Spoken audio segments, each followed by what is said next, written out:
Mario Kart for the Nintendo Switch 2 is real, and I'm still in disbelief. Whether it's called Mario Kart 9, 10 or something else, a brand new home console chapter is finally on the horizon, and I couldn't be any more excited. The trailer may have been short, but it packed in plenty of intriguing details that hint at big changes for the series. My friend Sammy D from Kart Life said it best: we need to start thinking beyond the framework of past Mario Kart installments, as it's honestly limiting our imagination. This new entry seems poised to shake things up in ways we haven't seen before. If the track shown doesn't have an obvious gimmick, whether it be in its name or design, then it might be because we're looking at a game that could actually redefine how we approach Mario Kart altogether. I've gone frame by frame through the footage 100 times, and there is so many mysteries to still unpack. The glowing bag under Yoshi's Diner, all the new kart mechanics that look game-changing, all the lights that are just surrounding the course, and the true possibility of retro tracks now that we have 24 races, and a whole lot more.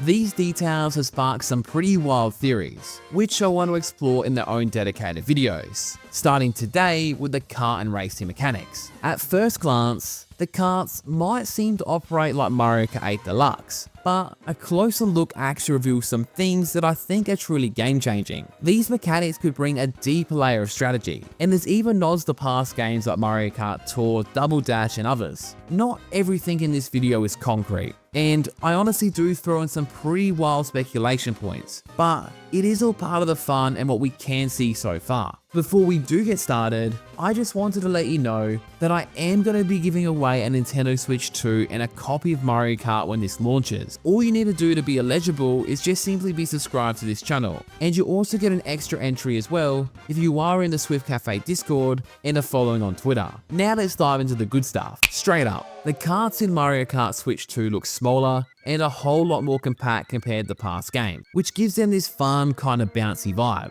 You can really see in how the characters in their karts squash and just stretch when you jump. It's like they're feeling every single part of the kart and the terrain. This might be thanks to the return of a much more realistic suspension system, something we haven't seen since Double Dash. Remember how that game made karts bounce, skip and just slide around the tracks? It created this wild roller coaster like energy. You felt every single twist, turn and bump, especially when going down DK Mountain for example. You felt like you were actually off course rather than on a road, and I absolutely love that. It seems like Mario Kart Switch 2 is bringing that same vibe back, judging by how the karts handle from the trailer anyway. For example, during sharp turns, you can see parts of the kart lifting off the ground, or even when just going over a slight bump in the road. The kart now lifts completely off the ground, even down to when a racer is hit from another racer, the kart just drastically moves, and even lifts up at some point. You just feel it a whole lot more. Then there's this new movement where Donkey Kong's kart tilts entirely onto his front wheels after a drift and gets some airtime. This to me looks like new movement entirely. The series has always played around with movement in general, from little hops to full-on wheelies like in Mario Kart Wii. So maybe, just maybe,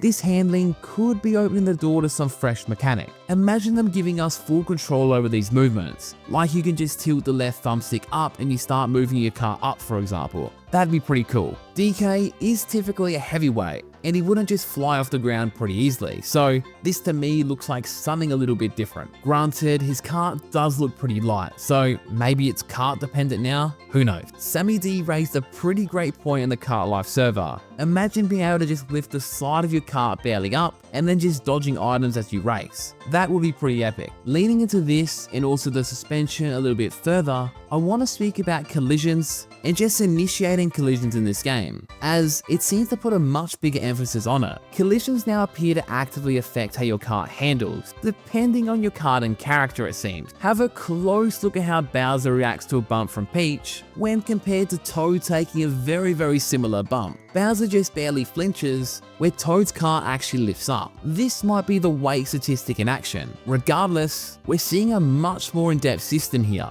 especially in terms of the karts actually feeling the impact from another one. This leads into what seems to be another new mechanic that directly affects this. Characters seem to be able to attack each other's karts. In this clip, Toad's cart lifts off the ground and collides with Peach's bike, which then of course bumps into Bowser. Then Bowser retaliates by launching his tires up and sending Peach back towards Toad, and that impact causing Toad's car to elevate. This interaction feels less like a simple collision, and actually more like a deliberate attack, just with different implications to the races being hit. Again, probably to do with that weight statistic. This honestly reminds me of a much more in-depth system to Double Dash's slide attack, where that allowed you to spin out opposing racers by hitting them and also just stealing their items. This could suggest a new mechanic where players can press a button to initiate a stronger bump or just perform an attack, or maybe it goes back to that theory of the new movement. Maybe you can just use one of the sticks on your controller to just send yourself to just bump into someone on the left, or just slightly move your car up. I'm not sure, but this is definitely intriguing. Regardless, it would definitely shift the gameplay dynamic, especially on tight tracks like Rainbow Road where you can easily fall off. So in that circumstance, you'd probably want to choose a character with a lot more weight,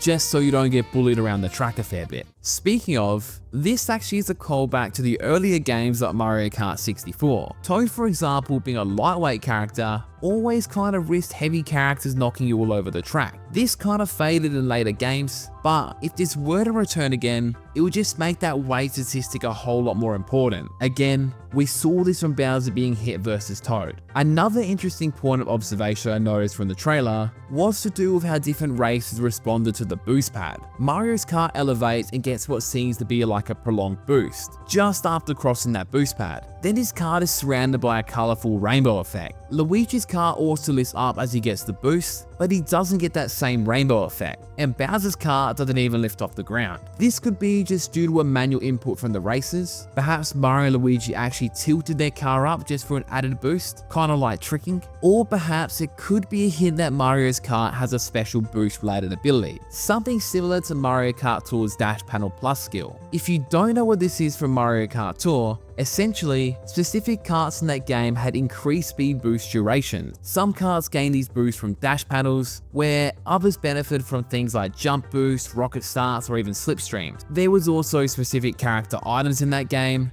and also glider skills as well. Having that return in this game would be pretty cool. We haven't seen any of the customization yet, so it's all up for discussion. We already know we have a bunch of different vehicles we can actually choose, but it is unclear if we are going to be able to change the wheels. I would assume that things like gliders are going to be making a return, as it's pretty much just a staple to the modern series now, and the same goes with underwater racing. The anti-gravity one is the thing I'm not too sure about, just because that kind of felt like a mechanic for 8 Deluxe, and this may explain why it seems like we have a lot more control over the kart this time around. Maybe because there is no anti-gravity mechanic, just a thought. But I'm telling you guys, the physics and the car control in Mario Kart Switch 2 are looking different. This could be another defining element of the gameplay beyond the obvious 24 races on a track, or even the just much larger tracks this time around. This play control could be unlike anything we've ever experienced before, or you could argue just combining everything from the past and putting it into one, and just making it different. But hey, maybe I'm just looking at this all too deeply. But regardless, there's a few new things that are worth talking about. The game will probably also change a whole lot more as we get closer to release, so I guess we'll see.